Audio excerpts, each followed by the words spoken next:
Our never-ending hunt for the tenuous connections between mansions and motor cars continues. In this episode, Jay and Donald visit Fairborne, an Italianate cottage turned French revival, where they drive an innovative design from a lesser-known marque, the most iconic rotary-engine sports car, and a product of the famous Palace Revolt at Ferrari. Buckle up and pedal down with the odd couple. It's Audrain Mansions and Motorcars.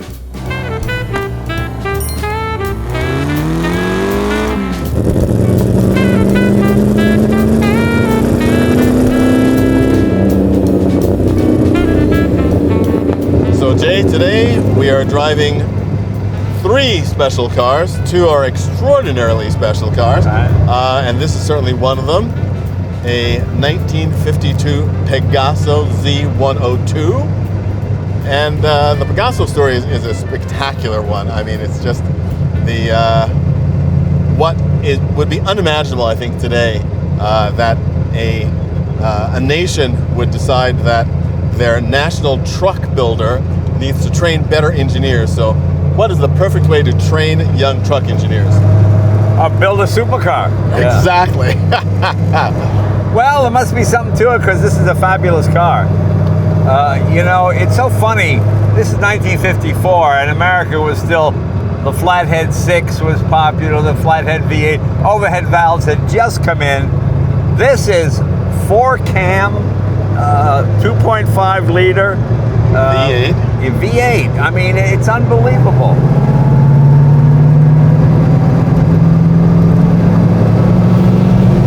And it's a car that likes to run. Non-synchro gearbox. A non-synchro gearbox, which also has a dogleg reverse pattern. Yeah. As if you're driving a right-hand drive car.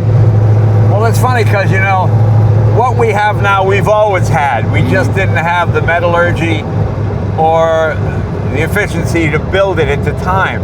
I mean, this is a 4-cam V8. I mean, I remember when in Indianapolis in '63 when they debuted that V8 for the oh my, look at that 4-cam. Right. This was 20 years earlier. Still exotic then, exactly. Pretty amazing. And, or 10 years earlier. And one of the things about this car and these cars, the Pegasos, is the fact that they're definitely the brainchild of a single person. Right. Wilfredo Ricart was quite a character, a Spanish fellow who worked for Alfa Romeo right before and during World War II, in charge of racing and special products. And he had one fashion quirk which you may share. Well, he always wore rubber-soled shoes. Yes, and what under the shoes? He never wore the same pair of socks twice. There was a joke that, of course, he worked with Enzo Ferrari, who was running the Scuderia Ferrari, which ran the Alfa race team, and the two of them could not stand each other. Oh, I know, they hated each other. And the joke was that apparently Enzo Ferrari made a comment about it once, and he said that he had to have it to cushion his brain from the force of the pavement. That's funny.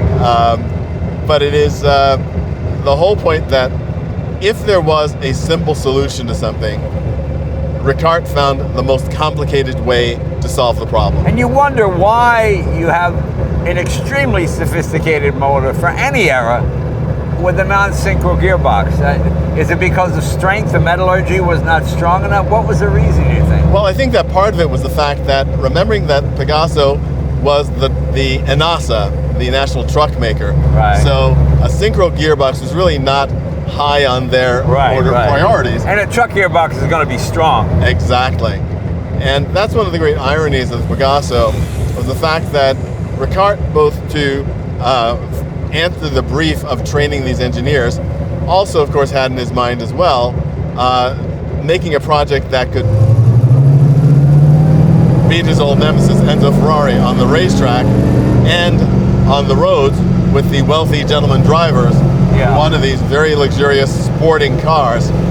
And to that end, the complexity of these cars and, frankly, the weight of these cars ended up making them not very successful competition cars, unfortunately.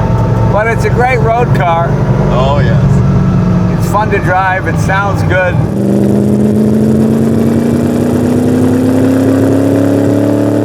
we get above $3,000 and it really wants to run. That's where it comes alive. Exactly. And the sound of the engine is so wonderful. So Jay, I think that you will be absolutely fascinated and completely convinced by the connection between this car and the house we're about to visit, Fairborne. Besides Donald's clothes, nothing is obvious. But we'll see what happens when we get there. I hate to give this up. I love driving this thing so much. What a treat this is. I mean, this is about as rare as you can get. This is one of those cars I would read about in the magazines, you know, but you never actually thought you'd get to be behind the wheel. And it's torquey. I'm pulling away now in second gear.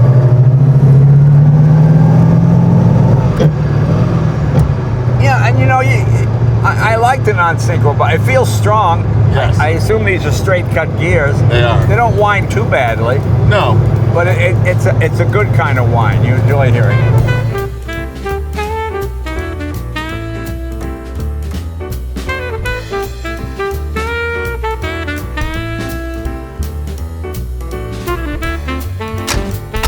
And as beautiful and sophisticated mechanically as these cars are, they're also incredibly beautiful. Most of these Pegasos were bodied by Carrozzeria Touring, and this is a touring-bodied coupe, and it's a relationship that Wilfredo Ricard had with Alfa Romeo before I don't know if I'd World call War this II. design beautiful.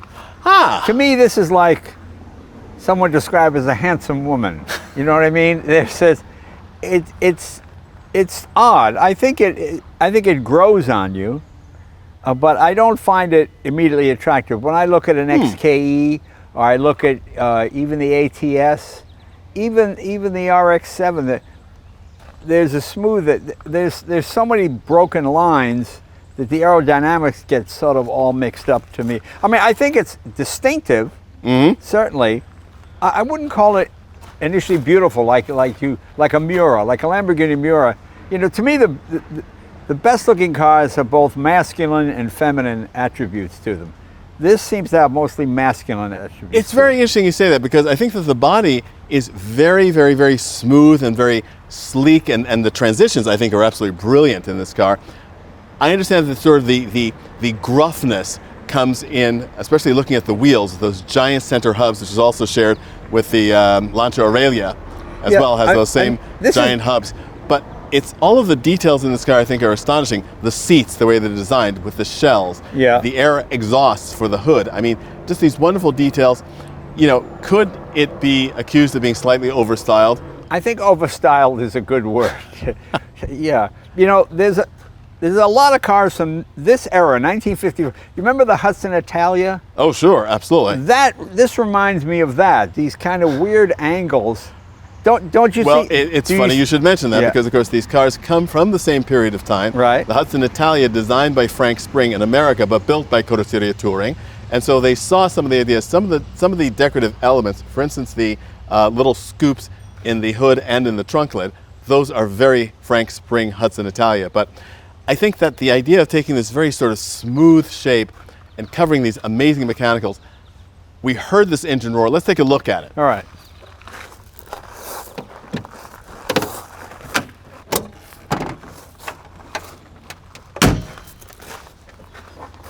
Now, see, that is that is a sexy motor. It is. I mean, such incredibly beautiful industrial art. Yeah, and I think it's better looking on the inside than it is on the outside. I mean, to me, this really is. I mean, just fascinating. Look at the way the star, is that the generator? That's the generator. That generator is run off the cam here with these twin pulleys. Yeah, I think that's really fascinating. It's really an interesting, unique design. I imagine this fan, that's on a clutch too. And it is an extraordinary car, an extraordinary piece of, if we can describe parts of the exterior as over-styled, then certainly over-engineered is also a hallmark of one of these cars. Now that we've checked out this wonderfully smooth exterior and what's hidden underneath, let's check out the secrets of Fairborne. Works for me. This house was built in 1855. Wow. By the architect Thomas Teft for Earl Mason of Providence, Rhode Island. Mason was a wholesale druggist, a banker, and an investor, and he was one of the first people to take advantage of the development of what would become Bellevue Avenue that started in the 1850s. So this is one of the earliest houses here. The fellow who developed Bellevue Avenue, Alfred Smith, was very ambitious, and he divided these farms into very small lots. This house sits on 2 acres. Right. But the land was not sold very quickly. The house was originally conceived in the Italianate style with twin towers, etc. And before it was built, however, Mason changed his mind, and instead the design was changed to a more classical and French Revival style, which is a very good thing. You see the mansard roofs, which are the hallmark of this style and also very popular around this time, and frankly made the house better for modernization than the Italianate might have had it been built that way. Mason sold the house in 1880 to Egerton Winthrop, who was a New York attorney who was very, very highly placed in New York society. He was one of Mrs. Astor's famous 400. And for his Newport summer place, he thought, since all these new money people were coming in and Vanderbilts, etc., were building these giant grand houses, he should really sort of up his game here at Fairborne, which actually at that point had been renamed Winthrop Cottage. And so he engaged the great Ogden Codman to come in. Codman, yeah. Exactly, to come in and give it that updated, more Frenchified flair. Right, right. And it's an amazing thing that they achieved with this house, together with Dudley Newton, an architect who worked along with Ogden Codman, and they really transformed this place and gave it a completely new and fresh look. The house stayed in Winthrop's family until 1949, wow, when it was sold to a very interesting fellow, Louis Livingston Lorillard, of the J.P. Lorillard tobacco family. Right. And he renamed the house Quatrelle, which is French for 4 L's, because he was Louis Livingston Lorillard and his wife was Louise. All right. And so he was one of the founders, along with George Wein, of the Newport Jazz Festival. Oh, okay. So this is a house that saw a lot of music in its time, and it stayed in the Lorillard family until the early 60s. It was then sold, and in the next transition, the house sort of fell on slightly hard times until it was purchased by an owner who commissioned a complete renovation of the house and a restoration of the wonderful interiors that this house features. The current owners, who have recently acquired the property, are now taking it to the next step and restoring the original design for the gardens. So let's take a look inside at this house, which is now going to be once again known as Fairborne. Let's take a look. Oh, this is beautiful. Yes, and coming into this foyer, we are immediately impressed by Ogden Codman's gift for combining the classical with the decorative. He was the architect? Ogden Codman? He was the interior designer. Interior designer. The architect, the exterior of the house was Dudley Newton. Oh, okay. But Ogden Codman. Ogden Codman, yes, indeed. indeed. Who, of course, as you recall, was co-author with Edith Wharton of The Decoration of Houses, the thing that you read every My night Bible. before you go. Absolutely. Well, you know, I love big houses with small rooms. Yes. The idea that, and I guess back in the day with no central heat, you had to close off sections of the house, so there's a reason for this, but it's very cozy. You have this foyer right here, and the rooms all off to the side. I hate houses with flow. I don't think Ogden Codman would like a house with flow. Well, this house has flow, but it's flow in the best way. Well, yeah. Let's see in this first sitting room, for Okay. instance. Let's go. So in this first sitting room, we see the beginning of the additional decoration that Ogden Codman did here. So Ogden Codman did this one as well. Absolutely, with this wonderful reeded decoration on the walls. Right. And you also see the wonderful use of light in this house. Again, the big windows. This was originally an exterior porch on the side of the house, which has now been converted into a sunroom. Okay. It's a brilliant place to look out into the gardens. That's where the rose gardens will be coming up next spring. You know, It'll be to me, the absolutely great thing spectacular. about these rooms, especially in a house like in Newport, it's freezing cold here in the winter. Yet those sunrooms are like, oh my God, they're like 80 degrees because there's so much glass and the sun is right there. It's really the warmest place of the house in the summertime, which seems kind of weird. In the wintertime, I mean. And it's interesting, remembering that most of these houses, including this one, were used for a very short time in the summer. Right. But they were also designed for a kind of indoor-outdoor living because, of course, they didn't have air conditioning. Right. So you needed to have as much fresh air in the house as possible. And what year is this house? This house was 1855 originally. Well, this is just about the beginning of all of these houses, isn't Well, correct. This is a very early house, as we discussed outside. But this is a house that, what we're looking at today is the house of 1903, 1904. And it really shows the fact that at this point, everyone here in Newport had to keep up with the neighbors who were becoming more and more impressive. So we really see that start in the dining room, the progression. Well, this is interesting. It's a sitting room and a dining room. Most of the houses in here seem to be, every room is separate. Yeah. Very specific. And again, this is also an indication of the advanced form of Ogden Codman's decoration, because you see this room is much fancier than the foyer or the first sitting room we were in.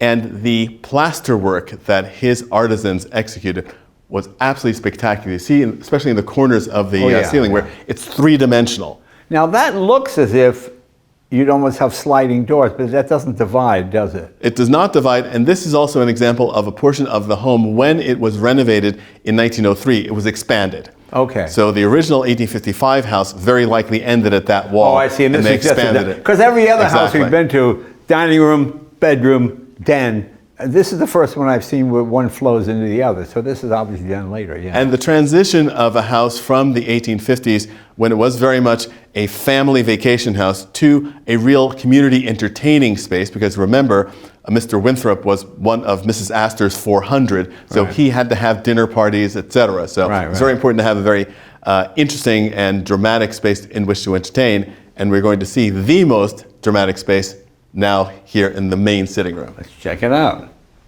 This is a very dramatic room. And it really shows the elegance of an entertaining space in Gilded Age Newport, with the silk upholstered walls and the wonderful plaster trim, the bookcases. This is a place where you know that Mrs. Astor would come for tea. You know, it's funny when you watch that show, The Gilded Age, it's all filmed here in Newport in many of these mansions, but they only use the gaudiest in the, you know, the really, like this really tasteful, this is like a really beautiful home. The others look like palaces or something, and I understand to get for the TV show, but it's more than that, Jay. It is literally the story of Newport and the Gilded Age. The Winthrops were old money, so therefore they lived in a house that was a human-sized house. It wasn't a big presentation palazzo. They didn't have to do that. They just entertained their friends, the right number of friends, in the proper manner. That's exactly what they did. And so a lot of Ogden Codman. A lot of Ogden Codman. Now we're also going to go through the original Ogden Codman space into a thoroughly contemporary space, because one of the things that we like to point out in this program is the fact that these great houses are lived in by current residents, and wonderful lives are being lived in them today. So let's take a look at a very special space. All right. So passing back through the very formal and classical section, we pass into a totally contemporary zone. And so we come into a thoroughly contemporary space, but that has the wonderful feeling of the rest of the house.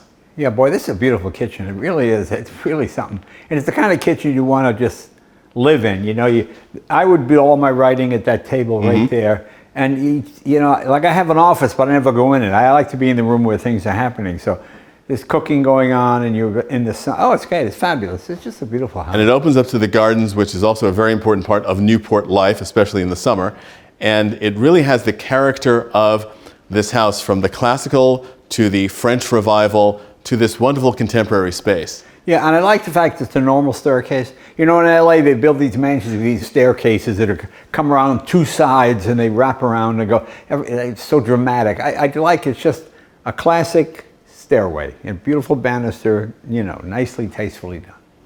And this is a great lead-in to the next car we're going to drive, which is a more contemporary take on what we've just experienced in the Pegaso. Let's take a look at our Mazda RX-7.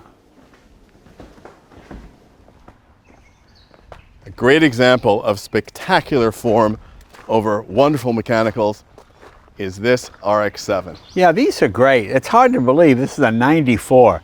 I mean, you could come out with this body style today and I still think it would look contemporary. It is absolutely astonishing, and what's so wonderful about it is that the flow of the body is so incredibly elegant that it almost defies its use as a sports car. It just seems like the sort of luxury tourer. But it's got a very, very different, again, like Quattrell, a house that appears to be a bit formal on the outside and has wonderful decorative delight inside.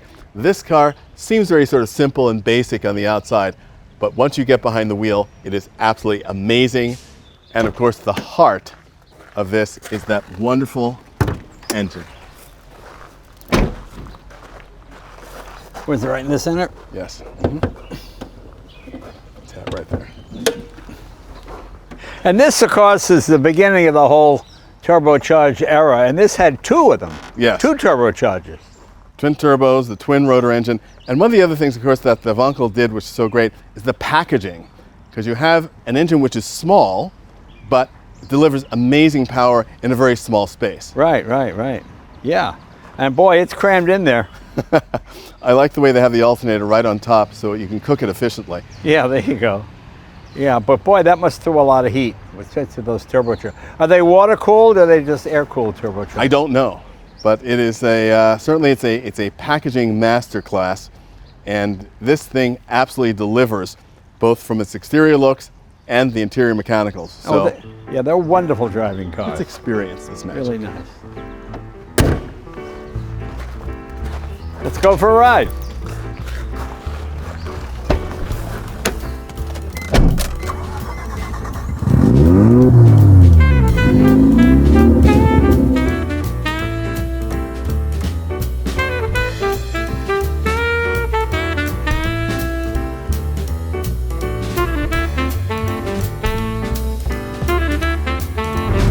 So Jay, here we are in another wonderful example of what ties these cars and the house today, Fairborn, together. So this car that we're driving is 1993 Mazda RX-7. It is just one of my favorite cars in the RX-7 series. And this is the final iteration of this car, isn't it? This is the final iteration of this car, and there's all sorts of stories about perhaps Mazda bringing back the rotary sports car, which I think would be a wonderful thing. Well, I've got the R8, the Syncub model, Yes. which is a fabulous car. It's got that little goofy door on the side. And I remember we drove them all for road and track. They had like 5 sports in it. And to me, it was the most fun to drive, the best shifting, engine was the most responsive. And you really have to look at the tack with these because they rev so quickly. You're like, oh, geez, you're hitting 9 grand, bouncing off of 10, you know? I was going to say, the red line on this is 7,500. Yeah. And if you can keep the needle on the low side of 7,500, this engine will last forever. Oh, yeah. But once you get into that red zone, boy, those seals start to wear fast. It is a car that is extremely rewarding. As you said, the design is wonderful. The view out of the car is spectacular. And I just love, especially in this period of time, but this actually goes back to my love of 1930s aerodynamic cars. This is just one of those very elemental shapes, you know? It's just this liquid form, which is just so beautiful. It handles spectacularly. Yeah, they're great cars. I'm surprised they didn't sell more of them. God, it's hard to believe this car is 30 years old. I know, it's amazing. But that's one of the great things about collecting, the fact that, you know, time does pass very quickly, but it also reveals to us what attributes made a car interesting when it was new and continue to keep a car interesting when it becomes a collectible. Yeah. And, you know, to me, Mazda's always been, the company has always been a hero of mine for being the only company that really exploited and kept with the Wankel engine. Yeah, the Wankel was the only new engine of the 20th century. Every other type of engine had been invented before that, even the turbine and the jet engine in some form. But the Wankel was a totally new one. The only problem was Wankel himself. Wankel himself was not just a nice guy.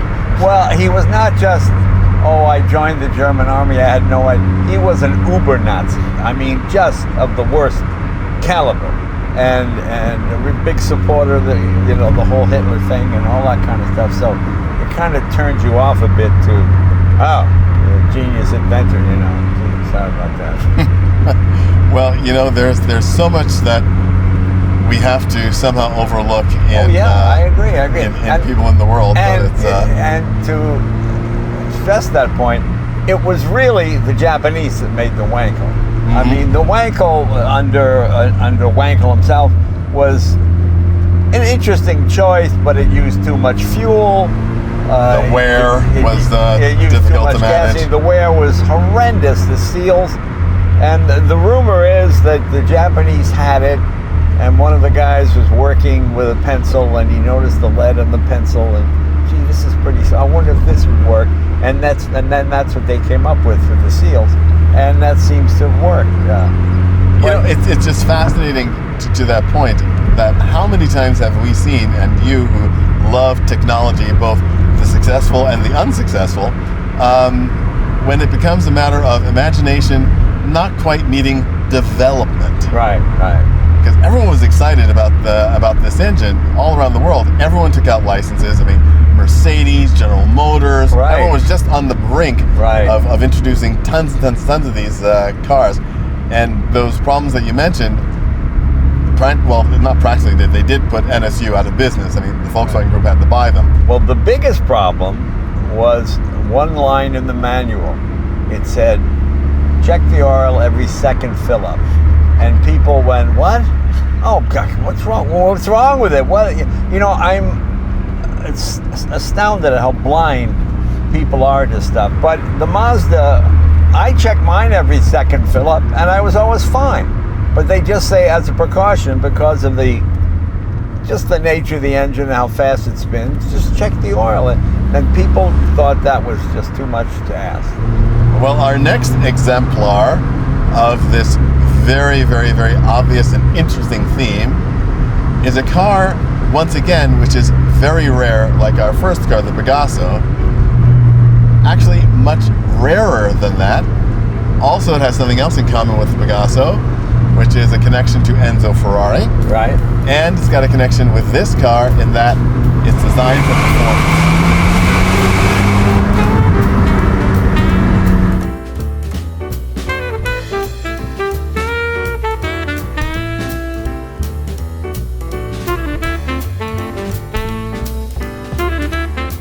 This one I'm very excited about.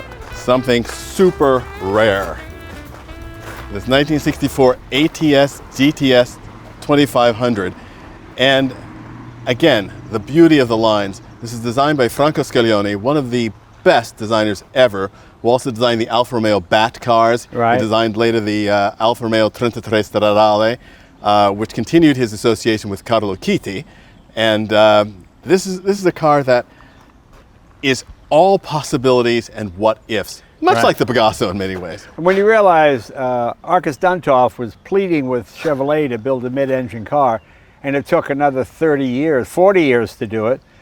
This was 1964. Mid-engine V8, not a V6, not a four-cylinder, a V8. This is like almost what an American would build if what Corvette should have built. But Absolutely let's show amazing. them this fabulous engine. Astonishing. This is a true work of art. Wow. And this is one of the first Italian V8s, isn't it? It is among the first Italian V8s. There were some Italian V8s in the 1930s. Right, but yeah. I mean, contemporary. Because contemporary, absolutely. The V8 yes. was seen as an American thing, and the Mustang and the Barracuda. All the American cars had V8s. European cars had 4 or 6. The 6 was a big engine. But this is an extraordinary thing, and as you can see from the packaging, the engine is the third passenger in the car. Right. Sorry, the second passenger. Driver, co-pilot, and engine. Right. Let's try this race car for the road, on the road.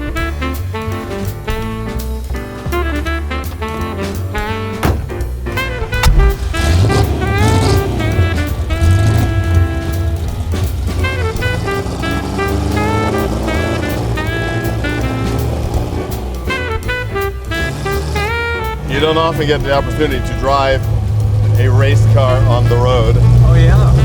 And that's what we're doing. I mean, the 1960s were just such an amazing time for cars.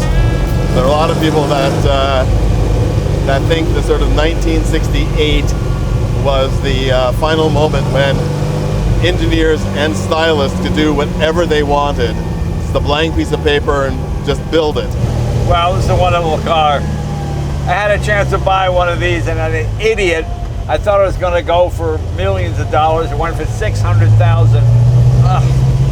And it's one of those things that, because of the incredibly limited production of these cars, when the ATS factory was open, they built 8 complete cars. They had chassis for 12, many more engine blocks because they were really gearing up for production. But the production run was so incredibly short, and of those 8 completed when the factory was running, 3 of those were lightweight competition cars, one of which is this car. The rest were steel-bodied cars with 2.5-liter V8s. This is a 3-liter V8, 4 Weber carburetors, and the difference between this and the GT, the street model, is vast. We are living with this engine, which is right over our shoulders. I know you're talking. I'm sure you're saying I'm sure I'm saying something. But the GT has lots of nice padding and a shelf and a leather compartment over the engine. And one of the things so interesting about this car is that it has had very few owners from new. There's a fellow who was one of the shareholders in ATS, and when the company folded, part of his settlement was he got this car, a GT, and a spare engine. He sold the package to a fellow in California named Ed Niles. It's a legendary Ferrari and sports car collector in Southern California who had tons of amazing cars and drove them all because when he had them, they were cars. Right. And he commented on the fact that driving his GT, he said it was one of the most amazing GT cars he had ever driven in his life. He said it was so incredibly raucous and raw that it was absolutely astonishing. When you think about the fact that this is the equivalent of if Ferrari had actually made officially a road-going version of the 250 LM.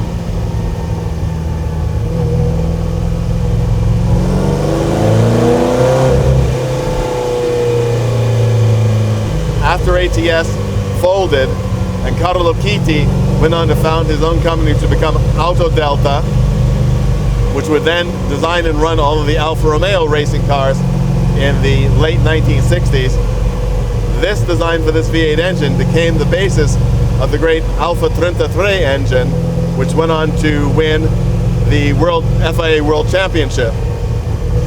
It's incredibly light steering, of course it would be with no weight in the front at all. A spare tire. Yeah, you got a spare tire, but very nice.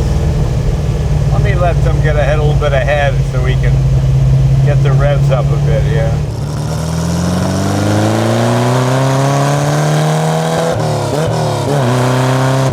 Oh yeah. This is a car. Che bella machine! Che bella macchina, sì. Ecco, bravo, la polizia anche. But don't you feel as if you're in the Targa Florio? I know I do, yeah.